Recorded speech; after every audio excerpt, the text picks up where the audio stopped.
సముద్రంలో చేపల సంతానోత్పత్తికి ఇబ్బందులు లేకుండా ప్రతి ఏడాది 2 నెలల పాటు వేటపై నిషేధం విధిస్తోంది కేంద్ర ప్రభుత్వం. జూన్ 14 వరకు సముద్రంలో వేట నిషేధం అమల్లో ఉండనుంది. కాకినాడ జిల్లాలో 5 మండలాల్లో 68 కిలోమీటర్ల తీర ప్రాంతం ఉంది. వేట నిషేధం అమల్లోకి రావడంతో జిల్లాలో 478 మెకనైజ్డ్ బోట్లు, 3,904 మోటరైజ్డ్ బోట్లు, 386 సంప్రదాయ బోట్లు తీరానికి పరిమితం కానున్నాయి. వేట నిషేధం ఉల్లంఘిస్తే 5,000 జరిమానా, బోటును స్వాధీనం చేసుకుని రిజిస్ట్రేషన్ రద్దు చేస్తామని అధికారులు చెబుతున్నారు. మరింత సమాచారం మా ప్రతినిధి సాయి సుధీర్ అందిస్తారు. కాకినాడ జిల్లాలో నేటి అర్ధరాత్రి నుంచి వేట నిషేధం కొనసాగుతుంది. దానికి సంబంధించి ఇప్పటికే బోట్లన్నీ కూడా తీరానికి తీసుకొని చేయడానికి అన్ని రకాలుగా ఏర్పాట్లు చేస్తున్న పరిస్థితి. ఎందుకంటే సంతానోత్పత్తికి సంబంధించి మత్స్య సంపద సంతానోత్పత్తికి సంబంధించి ప్రతి ఏడాది ఏప్రిల్ నుంచి జూన్ వరకు కూడా 2 నెలల పాటు పూర్తిగా ఈ వేట నిషేధం కొనసాగుతుంది. 2 నెలల పాటు అంటే ఈ రోజు అర్ధరాత్రి నుంచి జూన్ 14 వరకు కూడా పూర్తిగా సముద్రంలోకి బోట్లకు వెళ్ళడానికి అనుమతి లేదు. ఎందుకంటే సంతానోత్పత్తికి సంబంధించి 3 నెలలు ఏప్రిల్, మే, జూన్ ఈ 3 నెలల పాటు సముద్రంలో ఎక్కువగా మత్స్య సంపద అనేది చేపలు, రొయ్యలు అనేది ఎక్కువగా గుడ్లు పెడుతుంది. గుడ్లు బోట్లకు సంబంధించిన బోట్లు అడుగు భాగం తగలడం వల్ల గుడ్లు పూర్తిగా ధ్వంసం అయిపోతున్నాయి, నాశనం అయిపోతున్నాయని ప్రభుత్వం భావించింది. దానికి అనుగుణంగానే ప్రతి ఏడాది కూడా 2 నెలల పాటు వేట నిషేధం కొనసాగుతుంది. మత్స్యకారులు పూర్తిగా ఇళ్లకే పరిమితం అవుతూ ఉంటారు.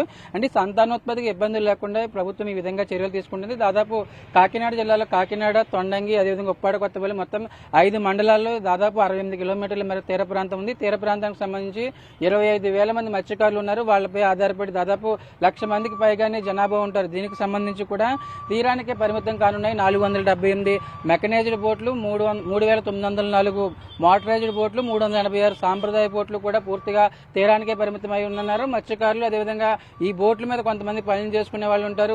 ఏదైతే బోట్లకు సంబంధించి వాళ్ళ దగ్గర పని చేసుకోవడానికి వాళ్ళు ఎవరైతే ఉంటారో వాళ్ళకి సంబంధించి కూడా వాళ్ళు కూడా ఇళ్ల దగ్గరే పరిమితం అయి ఉంటారు. ఒకవేళ ఈ వేట నిషేధానికి సంబంధించి ప్రభుత్వం వేట నిషేధం విధించింది కాబట్టి వేట నిషేధాన్ని ఉల్లంఘిస్తే 5,000 జరిమానా, అదేవిధంగా బోట్ను పూర్తి స్థాయిలో స్వాధీనం చేసుకుంటాం. మరొక వైపు బోట్ రిజిస్ట్రేషన్ కూడా రద్దు చేస్తామని అధికారులు ప్రకటించారు. దానికి అనుగుణంగానే ఇటు తీర ప్రాంతం వెంబడి అధికారులు అదేవిధంగా పోలీసులు గస్తీ చేస్తూ ఉంటారు. 2 నెలల పాటు కూడా పూర్తిగా బోట్లు అనేది సముద్రంలోకి వెళ్లకుండా గస్తీ చేస్తూ ఉంటారు. ఇప్పటి వరకు సముద్రంలో ఉన్న బోట్ను కూడా ఈ రోజు అర్ధరాత్రి లోపు తిరిగి తీర ప్రాంతానికి తీసుకుని వచ్చేలా అధికారులు ఏర్పాట్లు చేస్తున్నారు. మరొక వైపు బోట్ ఓనర్లు కావచ్చు, అదేవిధంగా రెగ్యులర్ గా సముద్రం లోపలికి ఇతర ప్రాంతాలకు కూడా ఏదైతే ఫిషింగ్ వెళ్లే వాళ్ళు ఉంటారో వారందరికీ కూడా ఒక స్పష్టత ఇచ్చారు. ఎక్కడికి వెళ్ళినా కూడా ఈ రోజు అర్ధరాత్రి తిరిగి తీరానికి చేరుకోవాలి. అర్ధరాత్రి తర్వాత ఎటువంటి వేట చేయడానికి అదేవిధంగా ఫిషింగ్ చేయడానికి అనుమతులు లేవని ప్రభుత్వం ప్రకటించింది. అదేవిధంగా అధికారులకు సంబంధించి దానికి అనుగుణంగానే ఇన్స్ట్రక్షన్స్ ఫాలో అవుతున్నారు. మరొక వైపు మత్స్యకారి భరోసా కింద, ఎందుకంటే ఈ 2 నెలల పాటు వాళ్ళకి ఎటువంటి ఉపాధి ఉండదు కాబట్టి మత్స్యకారి భరోసా కింద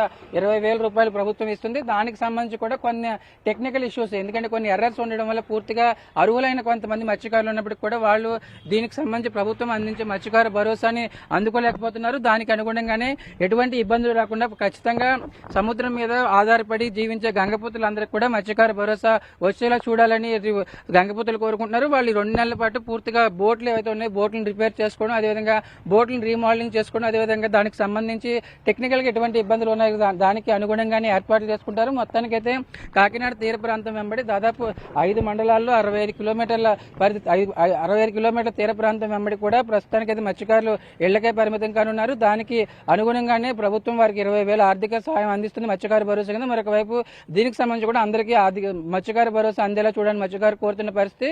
మొత్తం 5 మండలాల్లో ఎక్కువగా మత్స్యకారులు ఉంటారు. ఉప్పాడ, కొత్తపల్లి, కాకినాడ, తొండంగి ఇట్లా 5 మండలాలు ఉంటారు. ఈ బోట్లన్నీ కూడా తీరానికే పరిమితం కానున్నాయి. కెమెరా పర్సన్ సత్యనారాయణతో సాయి సుధీర్, ఎన్టీవీ, కాకినాడ నుంచి.